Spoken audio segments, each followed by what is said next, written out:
Di bagian pertama buku ini, pendidikan kaum tertindas ini, Paulo Freire itu membuat distingsi ya, atau membuat pembedaan antara siapa itu kaum tertindas dan siapa itu kaum penindas.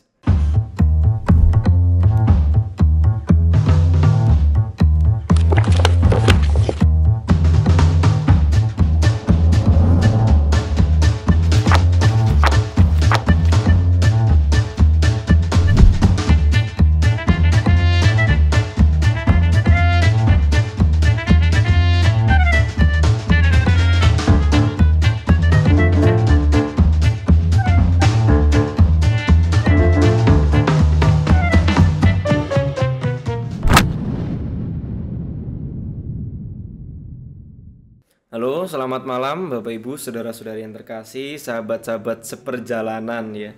Semoga kita semua dalam keadaan sehat selalu, penuh kegembiraan dalam menjalani hidup.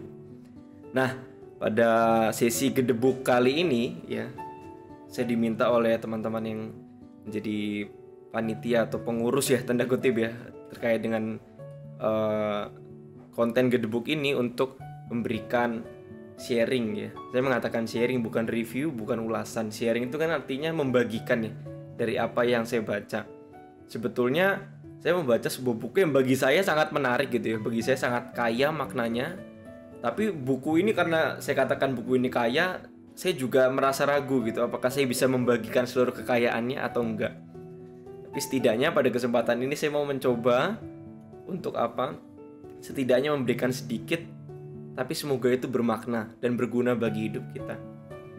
Terkait membaca buku ya, menurut saya buku itu sebagai sebuah motivasi yang selalu mengingatkan saya akan segala sesuatu yang baru gitu ya. Kadang memang godaannya lebih enak mendengarkan daripada membaca, tapi ketika membaca itu sekaligus berpikir, sekaligus juga diajak untuk apa? Untuk melakukan hal yang baru atau mengetahui hal yang baru kemudian melakukannya. Nah, singkatnya, saya membaca buku yang berjudul Pendidikan Kaum Tertindas ya, Paulo Freire ini. Kenapa saya bisa nemu buku ini? Awalnya itu sebetulnya karena jalan-jalan ya di toko buku Gramedia, iseng-iseng lihat kok menarik gitu judulnya, Pendidikan Kaum Tertindas gitu ya. Tanpa apa melihat isinya, saya langsung berniat untuk membeli itu karena dari judulnya menarik. Nah, Bapak Ibu saudara-saudari yang terkasih, sahabat-sahabat seperjalanan ya, buku ini seperti saya katakan buku yang sangat kaya ya. Di bagian pertama buku ini, Pendidikan Kaum Tertindas ini, Paulo Freire itu membuat distingsi ya, atau membuat pembedaan antara siapa itu kaum tertindas dan siapa itu kaum penindas. Nah, bagi saya menarik karena ternyata apa? Bagi kita yang hidup itu mungkin merasa biasa saja, jangan-jangan dalam hidup ini kita menjadi seorang yang salah satu dari antara itu ya, antara kaum itu. Entah kita sebagai kaum penindas atau kita sebagai kaum tertindas. Apakah lebih menguntungkan menjadi kaum penindas? Nah, enggak juga gitu ya. Dalam buku ini dikatakan bahwa apa? Sebetulnya semua manusia itu kan, menurut pembacaan saya ya, atas buku ini, semua manusia itu punya sebuah tugas ya, atau sebuah upaya, sebuah tujuan untuk mencapai yang namanya aktualisasi diri, pemenuhan diri. Tapi ketika ada sesuatu yang menghalangi, kemudian yang namanya pencapaian aktualisasi itu atau humanisasi tadi itu nggak tercapai, maka terjadi namanya sebuah proses dehumanisasi. Singkatnya, sederhananya dehumanisasi itu kebalikan dari humanisasi ya. Sebuah sesuatu yang menghalangi kita untuk mencapai keutuhan diri kita. Sedangkan kita tahu kalau kita mau kaitkan dengan ajaran iman kita, kita pun juga diajak untuk memiliki yang namanya kepenuhan diri. Melalui kebebasan yang kita miliki, kita dituntut untuk mencapai kepenuhan diri ya. Kepenuhan diri bukan berarti memiliki harta semata-mata, bukan, tapi bagaimana aku mau mengembangkan segalanya dalam diriku. Nah, kembali lagi ke Paulo Freire ini ya. Si kaum penindas adalah dikatakan ya mereka yang secara sengaja maupun tidak sengaja melalui perbuatannya itu menghalangi orang lain untuk mencapai pemenuhan dirinya itu. Dan kaum tertindas jelas mereka yang oleh si kaum penindas ini kemudian sebuah niatnya atau sebuah keinginannya, tujuannya untuk mencapai pemenuhan diri itu tidak bisa tercapai ya. Itu secara singkat terkait dengan apa yang distingsi menurut Paulo Freire tentang kaum penindas dan kaum tertindas. Nah, Bapak Ibu saudara-saudara yang terkasih, mungkin kita berpikir ya bahwa iya sebetulnya yang diuntungkan ya kaum penindas gitu ya. Sebetulnya nggak juga gitu. Ketika kita atau kaum penindas itu melakukan sesuatu yang sifatnya dehumanisasi atau tidak mendukung orang lain untuk berkembang mencapai pemenuhan diri, sebetulnya dia juga melakukan dehumanisasi untuk si kaum tertindas dan juga untuk dirinya sendiri. Karena apa? Selain kita punya tujuan atau punya tugas untuk mencapai pemenuhan diri, kita juga punya tugas untuk apa? Membantu sesama kita untuk mencapai yang namanya pemenuhan diri. Itu terkait distingsi pembedaan itu ya. Bagi saya buku ini sangat menarik ya, tapi kalau seandainya hanya dipersempit dalam waktu 15 menit rasanya kok sangat kurang ya. Bagi saya Bapak Ibu kalau mau baca secara menyeluruh ya bisa dicari bukunya ya. Karena bagi saya ini akan menjadi sangat menarik sekali ya. Di sini saya tuh kalau baca buku suka coret-coret ya, maka bagi saya hal-hal yang menarik ya saya coret-coret. Di sini salah satunya yaitu penindasan akan terjadi jika ada orang yang mencegah orang lain untuk menjadi manusia yang utuh. Nah, kadang kita disadari atau tidak ya mungkin dalam hidup ya, walaupun maksudnya guyon atau bercanda, mungkin bisa jadi itu menghalang-halangi orang untuk berkembang gitu ya. Dan mungkin bagi kita biasa, tapi ternyata itu merupakan sebuah tindakan dehumanisasi gitu ya, nggak kita sadari. Tindakan untuk apa? Mencegah orang lain untuk berkembang. Itu bagian pertama terkait dengan pembedaan ya antara penindas, kaum penindas dan kaum tertindas. Tapi Paulo Freire berkali-kali menekankan dalam buku ini apa? Bahwa yang namanya kaum penindas itu perlu sadar bahwa apa perbuatannya salah, dan kaum tertindas juga jangan kemudian merasa senang dengan situasi ketertindasannya itu ya. Karena kadang kecenderungannya kaum tertindas karena merasa ya dirinya tidak bisa apa-apa, kemudian merasa senang dengan situasi tertindas. Dia ingin menjadi seperti kaum penindas gitu. Dengan itu kan sebetulnya dia menindas juga dirinya sendiri dan juga sesamanya. Maka biasanya ditekankan di sini bahwa apa kaum revolusioner itu harus datang dari kaum tertindas sendiri, bukan dari kaum penindas gitu ya. Untuk apa? Membawa kaumnya itu untuk keluar dari situasi ketertindasan. Nah, kaum revolusioner perlu menyadari juga bahwa yang namanya jalan untuk keluar dari ketertindasan bukan dengan cara kekerasan fisik ya, tapi dengan cara humanis ya. Bukan berarti membalas dendam dengan atau kepada kaum penindas, tapi lebih sebetulnya kalau saya membaca ini kan ditekankan bahwa apa yang melalui kebaikannya mengajarkan, dalam tanda kutip mengajarkan kepada kaum penindas bahwa apa yang namanya setiap orang tuh punya kesempatan yang sama, punya derajat yang sama, maka ya nggak boleh ada namanya ketertindasan atau penindasan. Maka dengan cara kebaikan tadi itu, bukan dengan cara menindas si penindas gitu ya. Karena kalau seandainya penindasan itu menjadi sebuah alasan gitu ya, ya nggak apa-apa lah kita pakai jalan penindasan dulu, kemudian untuk mengajarkan bahwa apa yang namanya penindasan itu nggak baik gitu ya. Itu hanya sebuah alasan belaka ya. Nah, kita di sini ditekankan juga oleh Paulo Freire ini bahwa apa mengatasi ketertindasan itu bukan dengan cara menindas, tapi dengan cara mengajarkan secara humanis bahwa apa setiap manusia perlu saling menghargai. Itu bagian pertama.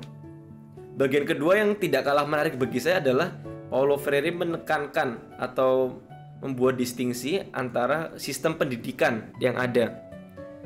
Dia membaginya menjadi dua, yaitu sistem pendidikan gaya bank dan sistem pendidikan satu lagi hadap masalah. Pendidikan gaya bank itu apa Bapak Ibu kan tahu ya, mungkin teman-teman juga tahu yang punya rekening.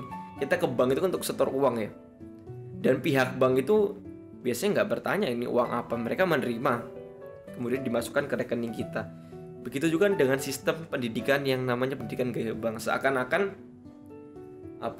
guru itu menjadi menjadi subjek belajar ya. Sedangkan kalau kita tahu yang namanya subjek belajar itu ya adalah guru dan murid yang belajar gitu. Karena mereka adalah subjek belajar yang kemudian mau melihat sebuah objek. Nah, kenapa kok dia membuat distingsi pembedaan antara sistem atau gaya belajar ini? Karena sebetulnya dari sistem pendidikan gaya bank ini kemudian menghasilkan yang namanya sistem penindasan itu juga gitu.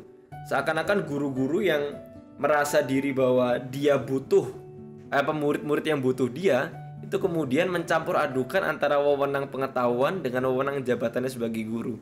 Sedangkan dalam pendidikan dia setiap orang adalah subjek dalam belajar tadi itu ya, bukan objek. Bukan salah satu menjadi objek, salah satu menjadi subjek, enggak, tapi semuanya menjadi subjek. Nah, yang menarik dia memberikan solusi apa namanya pendidikan hadap masalah. Artinya apa? Guru dan murid duduk bersama, disajikan sebuah objek pembelajaran yang di luar dari mereka itu ya, bukan si murid atau si guru, tapi disajikan sebuah objek dan mereka menganalisis bersama. Jelas guru yang telah belajar itu selagi murid yang menganalisa, dia pun juga memikirkan kembali gitu ya, merefleksikan kembali tentang keilmuan yang dia pelajari. Apakah itu benar atau jangan-jangan bisa dihasilkan sebuah pemikiran yang baru. Nah, pendidikan hadap masalah inilah yang kemudian bisa menurut Paulo Freire untuk mencegah yang namanya sistem penindasan. Karena apa? Di sini ditempatkan semua orang posisinya sama, saling mendukung dalam pengembangan diri atau dalam hal ini dalam belajar ya. Sedangkan tadi kembali lagi pendidikan gaya bank itu seakan-akan membuat orang itu yang satu butuh yang lain nggak butuh yang satu gitu ya, atau yang satu di atas yang lain di bawah yang lainnya itu. Nah, itu bagian kedua secara singkat. Bagian ketiga, dia semacam memberikan solusi menurut saya sangat bagus gitu ya. Gimana caranya supaya situasi ketertindasan itu bisa hilang tuh gimana caranya? Selain dari sistem pendidikan tadi, sebetulnya kalau kita mau melihat, itu dia memberikan satu kata kunci, itu dialog.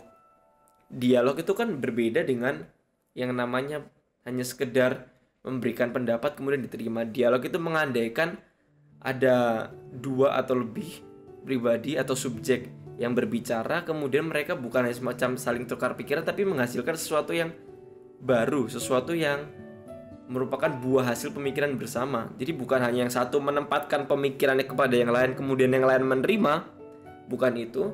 Tapi dalam dialog itu posisinya sama setiap orang, dan kemudian mereka menghasilkan sebuah pemikiran atau sebuah kebenaran yang baru, yang merupakan hasil olah pikir dari masing-masing pribadi yang hadir. Bagi saya, ketika saya membaca ini kok entah kenapa pikiran saya itu tertuju kepada apa yang menjadi gerak Keuskupan Agung Jakarta tahun ini ya. Gerak KAJ tahun 2022 adalah gerak penghargaan akan pribadi atau harkat manusia, martabat manusia ya. Kalau kita mau menghargai martabat manusia, kita perlu membuang jauh distingsi atau pembedaan-pembedaan antara manusia yang satu dengan manusia yang lain. Antara satu misalnya seorang pedagang, yang satu adalah seorang pejabat negara. Kalau kita mau bicara soal manusia, kita harus melepas yang namanya predikat-predikat itu ya. Karena kita mau melihat keutuhan atau kemurnian seorang pribadi sebagai seorang manusia. Maka dari sini pun saya juga semacam diajak ya oleh Paulo Freire dan juga mensintesiskannya dengan apa yang menjadi gerak KAJ itu, bahwa apa penting bagi kita untuk saling mendukung sesama kita sebagai proses humanisasi ya, proses pencapaian keutuhan diri manusia. Maka ya ajakannya itu kita menyadari dulu ya, tadi jangan-jangan apa yang tadi disampaikan, yang saya sampaikan dari pemikiran Paulo Freire ini merupakan sikap kita gitu, sikap kita yang suka menindas, atau kita jangan-jangan sekarang berada dalam posisi yang tertindas gitu. Kalau menindas, kita di posisi menindas ya, kita perlu menyadari dan kemudian menghentikan sikap itu dengan menyadari bahwa apa, sesamaku juga punya hak yang sama seperti aku. Bukan aku mendominasi dia, bukan, tapi aku mau berkembang bersama dia. Yang tertindas juga kemudian harus sadar juga bahwa aku harus mendapatkan hakku, tapi bukan dengan cara kekerasan, tapi dengan cara apa, mengajarkan yang baik tadi itu ya. Itu kira-kira teman-teman muda, sahabat-sahabat seperjalanan, Bapak Ibu Saudara-saudara yang terkasih yang bisa saya sampaikan. Semoga apa yang saya sampaikan dapat berguna bagi kehidupan kita, terlebih juga mendukung gerak Keuskupan Agung Jakarta tahun 2022 ini menghargai atau semakin menghargai martabat pribadi manusia. Amin.